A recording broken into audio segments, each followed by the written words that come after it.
Picture this. A 12-year-old boy sits alone in the corner of a school library in Pretoria, South Africa. He has no friends. He has just been beaten so badly by a gang of older boys that he was hospitalized.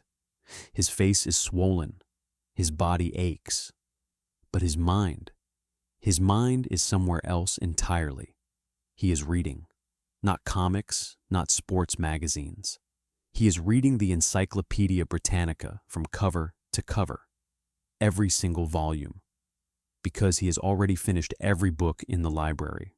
This boy was told repeatedly that he would never amount to anything. His teachers called him slow. His father told him he was stupid, that he was a disgrace.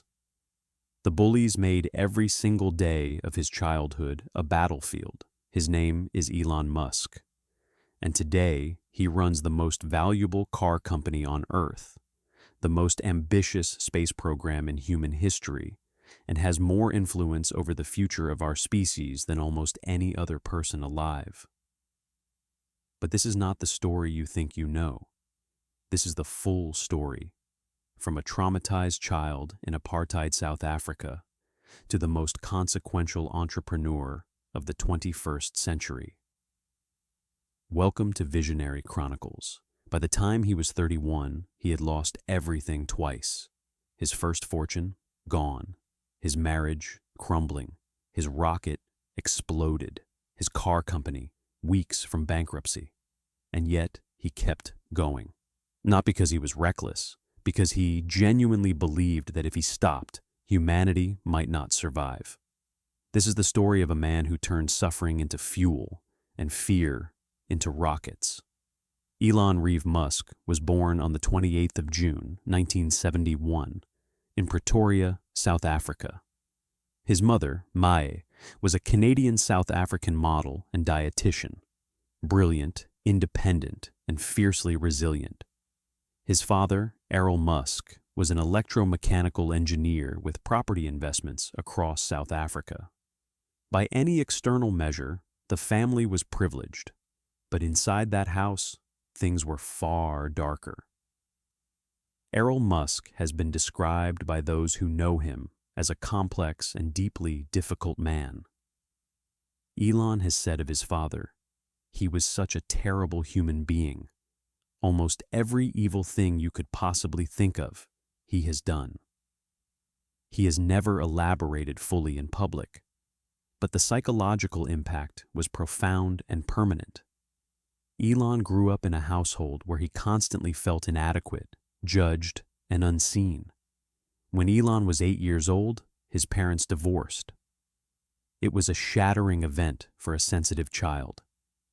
His younger brother Kimball and sister Tosca were his closest companions, a tight trio navigating a fractured home.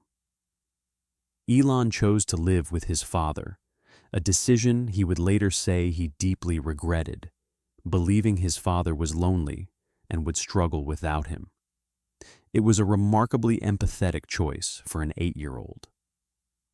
It was also the beginning of years of psychological hardship he rarely speaks about in detail. At school, Elon was an outsider from the very first day. He was physically small, socially awkward, and possessed of a literal-minded directness that confused and alienated his peers. He had no filter. He would correct teachers. He would interrupt conversations to point out logical errors. He made no attempt to conceal how bored he was in lessons that moved too slowly. In a social environment as brutal as a South African boys' school in the 1980s, this was a recipe for sustained, merciless bullying. For years, a gang of boys made his life a daily nightmare.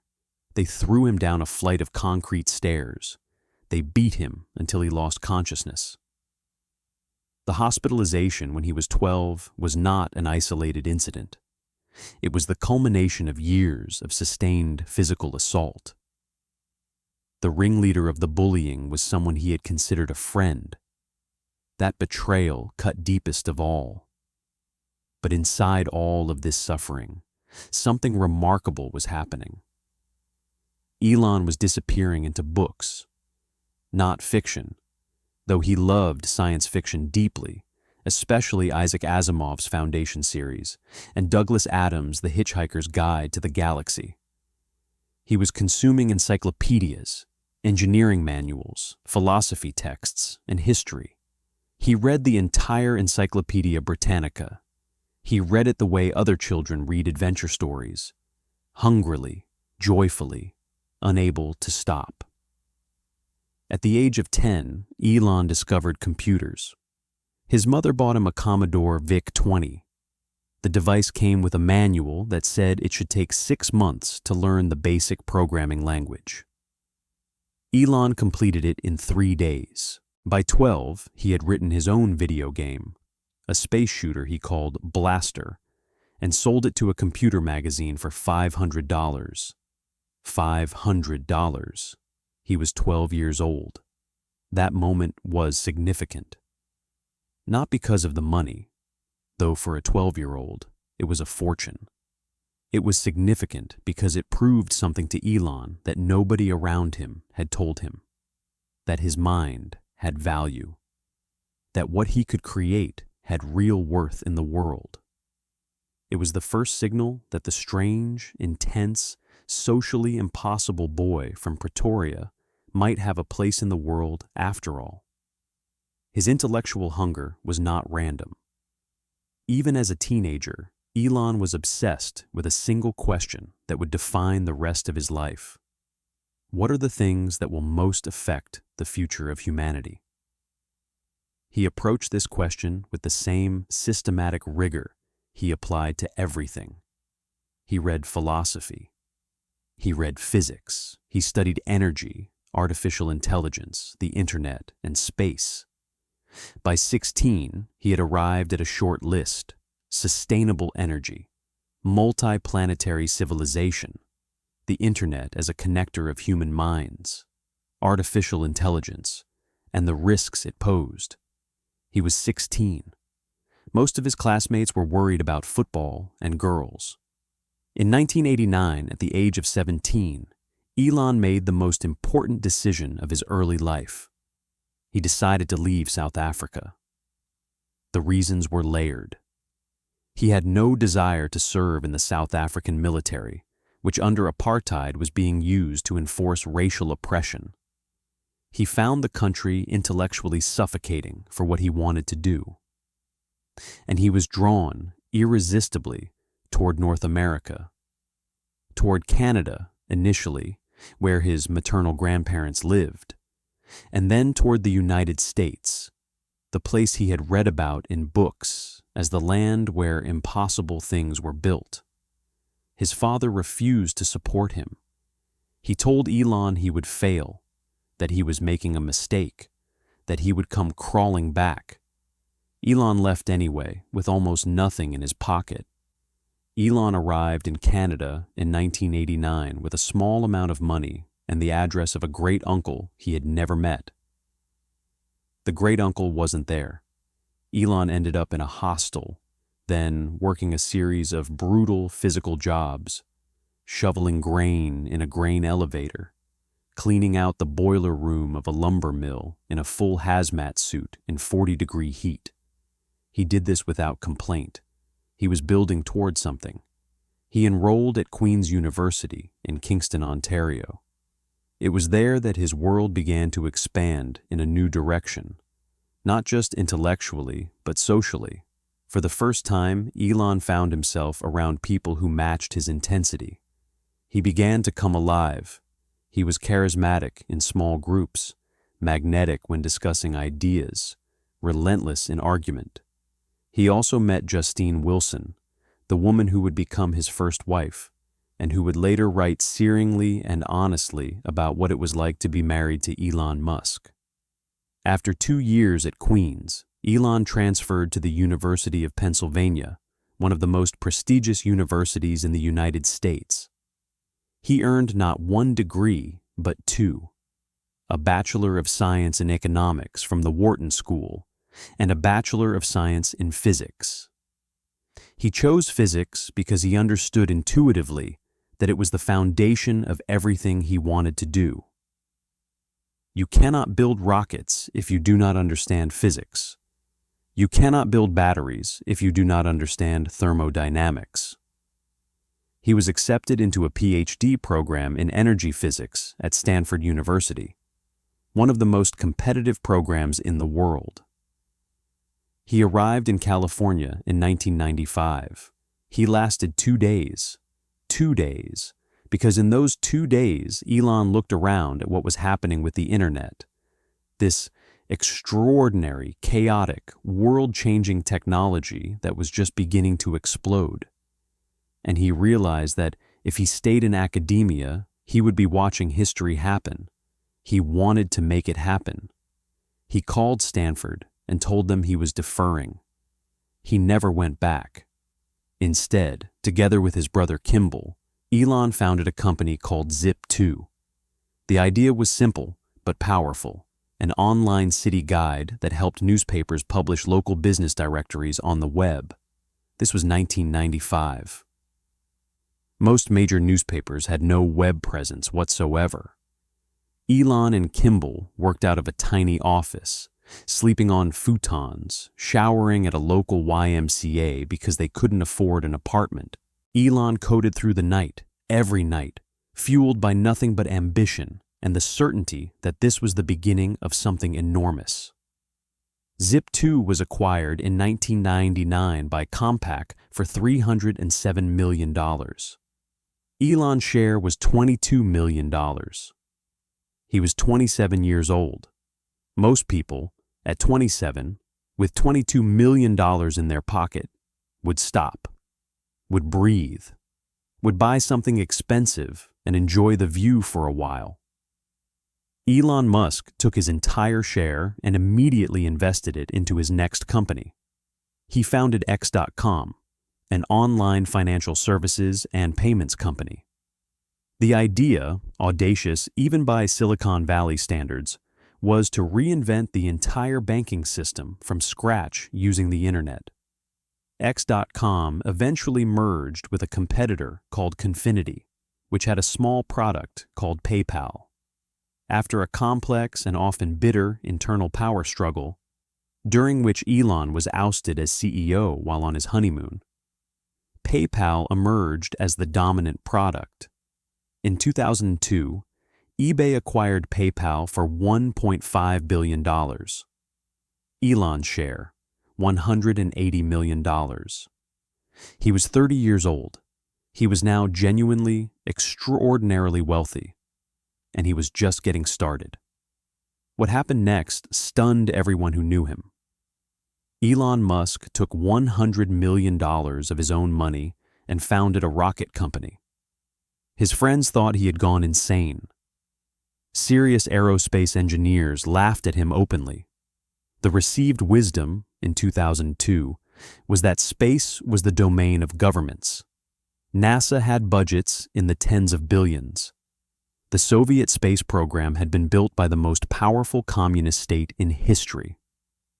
The idea that a 30-year-old internet entrepreneur with no aerospace experience could build rockets that worked was not just ambitious.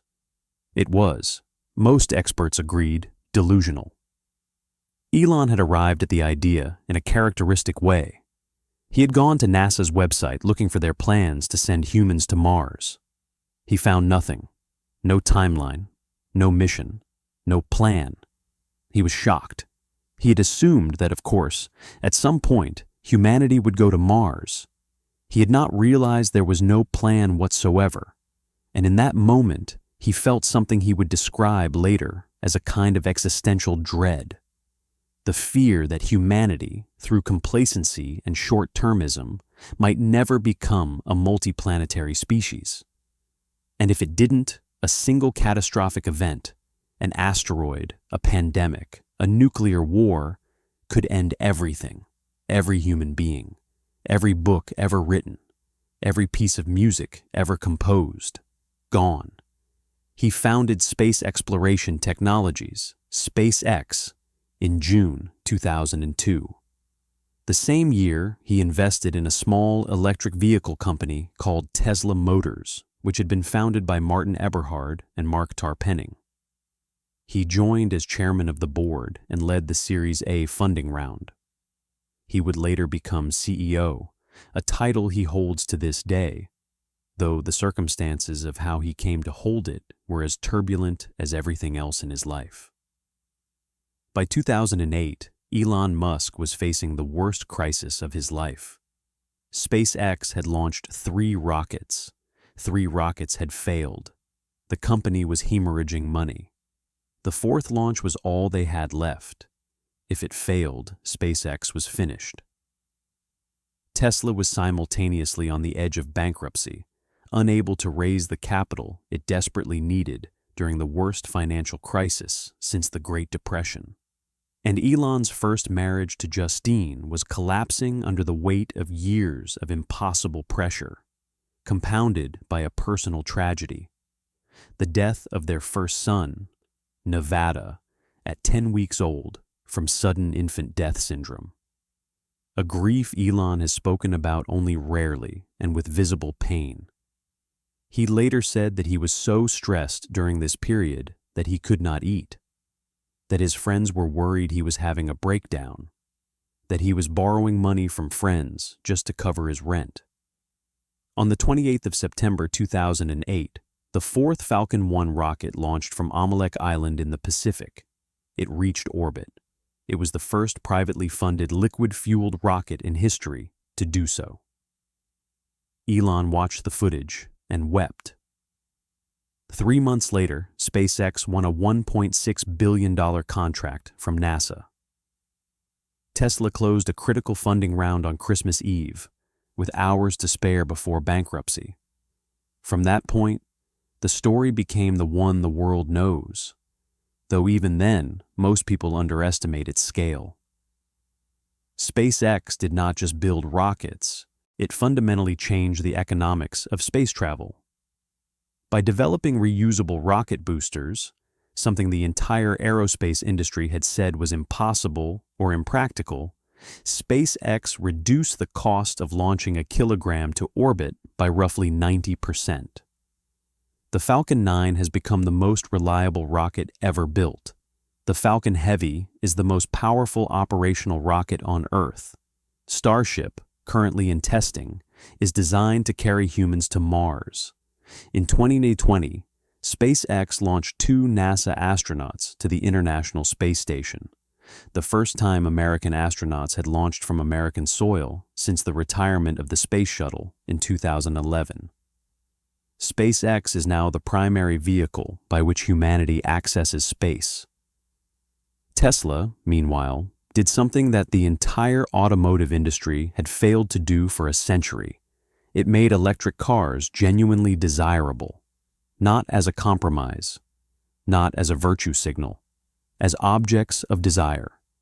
Fast, beautiful, technologically extraordinary. The Model S changed what people believed an electric car could be. The Model 3 made it accessible. Today, Tesla is not merely the world's most valuable car company. It has forced every major manufacturer on Earth to accelerate their transition to electric vehicles. It has done more for the decarbonization of transport than any government policy in history. Beyond Tesla and SpaceX, Elon has founded or co-founded Neuralink, a company working to develop brain-computer interfaces that may one day allow paralyzed people to walk and blind people to see. The Boring Company, which is building underground tunnel networks to revolutionize urban transport. xAI, his artificial intelligence company, built to compete directly with OpenAI, a company he co-founded and later left in a bitter dispute over its direction. He has 7 children from multiple relationships. His personal life has been as turbulent as his professional one, marked by extraordinary highs and profound, sometimes public, difficulties. He is one of the most polarizing figures alive. There are people who believe he is the greatest entrepreneur in human history. There are people who believe he is a dangerous narcissist with too much power and too little accountability. Both camps have evidence. The truth, as with all extraordinary human beings, is more complicated than either story. So what do we take from the life of Elon Musk? The first lesson is this: pain, directed, can become power. Elon did not overcome his childhood by forgetting it or by healing it in the conventional sense. He transmuted it. The boy who was beaten and humiliated and told he was worthless channeled that experience into an almost superhuman drive to prove, to himself, perhaps more than anyone, that he mattered, that what he built mattered, that his existence had meaning. This is not a healthy coping mechanism in the clinical sense, but it is an extraordinarily powerful one. The second lesson: reason about first principles. Elon has a specific way of thinking. He strips away every assumption, every convention, every "that's how it's done," until he reaches the underlying physical and economic reality of a problem. Then he builds back up from there. When he asked why rockets cost so much, he didn't accept the industry answer. He looked at the raw cost of materials. He found that materials were roughly 2% of the cost of a typical rocket, which meant 98% of the cost was overhead, convention, and inefficiency. First principles thinking allowed him to see what others couldn't or wouldn't. The third lesson: be willing to be wrong about the timeline, but certain about the direction. Elon has been wrong repeatedly and publicly about when things would happen: full self-driving cars, Mars missions, product launch dates.